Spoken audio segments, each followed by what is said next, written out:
Welcome back to the Ponchak preview. Today is day 7 of our NTI learning, and today I'm going to preview our story Daedalus and Icarus, which is one of my favorites because it's Greek mythology. I love Greek mythology, always fun stories in there. And we are going to read this myth. I'm going to read about paragraphs 1 through 15, and then I'm going to let you finish reading the rest, and then you're going to be answering some questions about it. One thing to be thinking about while you're doing the reading is that Greek mythology always has a theme, always has a message teaching somebody. That's one of the things that makes it a myth. And after this, we're going to talk about some other things that make it a myth, and why what in this story fits it. At the end of this story, you do have questions, and then tomorrow's is the plot diagram that you're going to have to fill out, which we've done plot diagram a lot, and you saw my preview of the children's story with the plot diagram that we went over. So then you guys are going to be responsible to filling out your own plot diagram on Google Docs, and that's going to be for a grade. So without further ado, Daedalus and Icarus. The island of Crete was ruled by King Minos, whose reputation for wickedness had spread to every shore. One day he summoned to his country the famous inventor named Daedalus. "Come, Daedalus, and bring your son Icarus too. I have a job for you, and I pay well." King Minos wanted Daedalus to build him a palace with soaring towers and high curving roof, and in the cellars there would be a maze of many corridors, so twisting and dark that any man who once ventured in would never find his way out. "What is it for?" asked Daedalus. "Is it a treasure vault? Is it a prison to hold criminals?" But Minos only replied, "Build my labyrinth as I told you, and I pay you to build, not to ask questions." So Daedalus held his tongue and set to work. When the palace was finished, he looked at it with pride, for there was nowhere in the world so fine. But when he found out the purpose for the maze in the cellar, he shuddered with horror. For at the heart of the maze, King Minos had put a creature that was half man, half beast. The thing was almost too horrible to describe.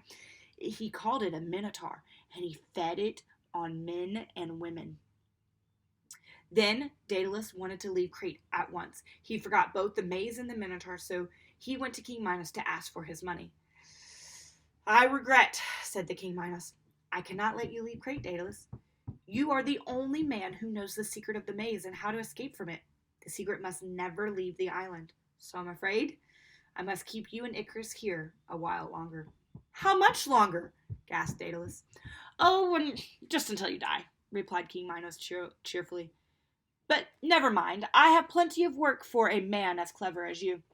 Daedalus and Icarus lived in great comfort in King Minos' place, but they lived a life of prisoners. Their room was in the tallest palace tower, with beautiful views across the island.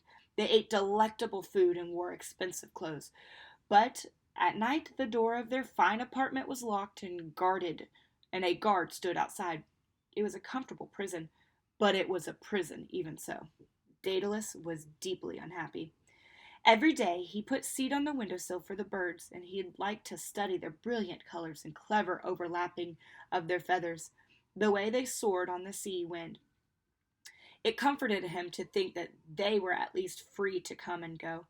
The birds had only to spread their wings. They could leave Crete behind, whereas Daedalus and Icarus must stay forever in their luxurious cage. Young Icarus could not understand his father's unhappiness. "But I like it here," he said. "The king gives us gold and the tower to live in." Daedalus groaned. "But to work for such a wicked man, Icarus, and be prisoner all of our days? We shan't stay, we shan't."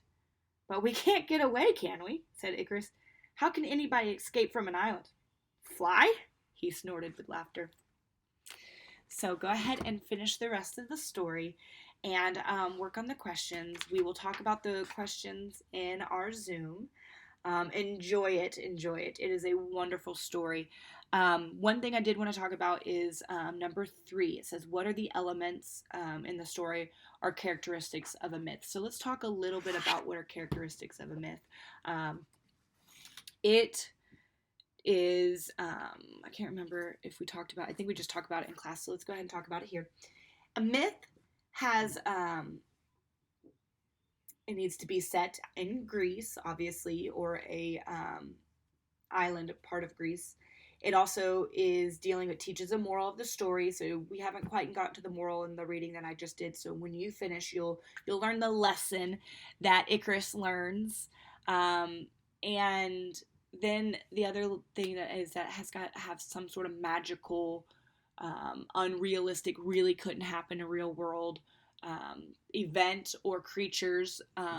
There's usually a monster or a god involved in these myths. So all of those are in fact in here, and I can't wait for you to find them. They're wonderful. I love myths. They're just so much fun. So yeah, we will be talking about this at our Zoom. So I can't wait to see you at 1. Bye.